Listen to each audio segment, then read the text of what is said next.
भाई जो मर्डर किया था उसके लड़की के प्रेमी का, तो वो जो भाई था वो इस जन्म, जब मैंने पूछा कि वो कहीं तुम्हें दिखता है जन्म में कहीं है,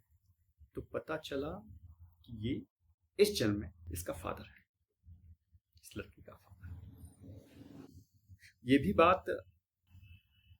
क्यों उठी, ये ये फिर हमने अलग सेशन किया था, ये एक सेशन की बात नहीं, ये अलग सेशन में ये सवाल हमने निकाला था, क्योंकि उसने पूछा कि उसको थोड़ा सा अजीब सा लगा, कहता कि मेरी बात तो समझ में आती है कि मेरी शादी इसलिए नहीं हो रही है कि चलो ठीक है, मैंने पहले शादी में मैंने ऐसा एक गिल्ट लेकर मैं खत्म हुई, सुसाइड की, दूसरे जन्म में मेरे साथ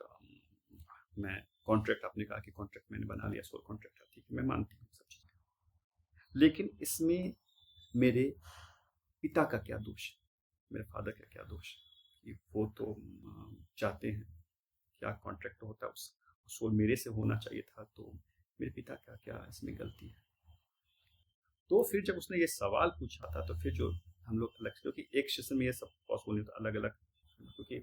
जितने भी इशू हैं, जितने भी सवाल है, वो फिर अलग अलग ढंग से मैं लेता हूँ, और अभी जो भी ये काम करते हैं वो करते हैं।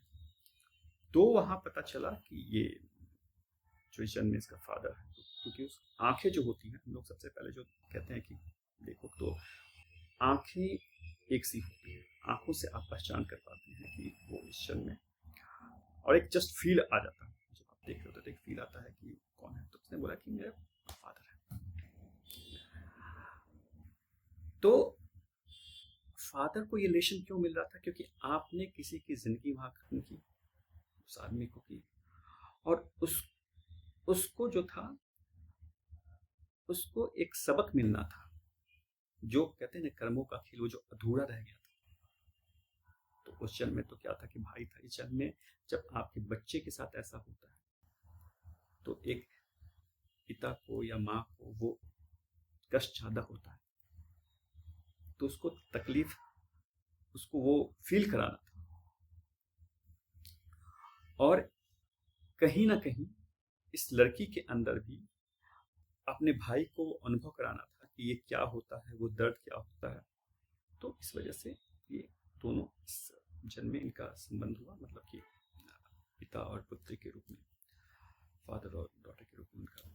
लाइफ हुआ।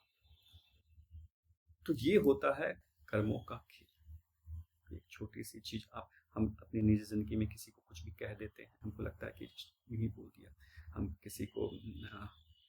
अगर हम यहाँ तक कह देते हैं कि मैं तुम्हारे साथ पूरे जीवन भर हूँ, तो आप समझिए कि ये यूं ही कही वाली बात नहीं होती। जब आप डेली लाइफ में देखते हैं कि कोई भी कपल होते हैं या कोई भी फ्रेंड्स होते हैं या कोई भी जो आपस में जो कॉन्ट्रैक्ट बनाते हैं, ये कॉन्ट्रैक्ट से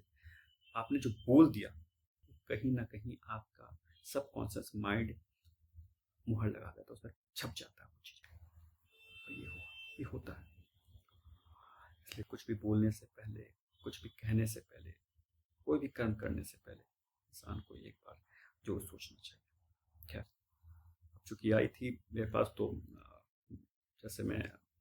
बताया पिछले वीडियो में कि सिर्फ मैं पास्ट लाइफ रिग्रेशन और थेरेपी नहीं हुई, चूँकि मेरा एक लंबा मेरी जर्नी रही है स्पिरिचुअल वर्ल्ड में। और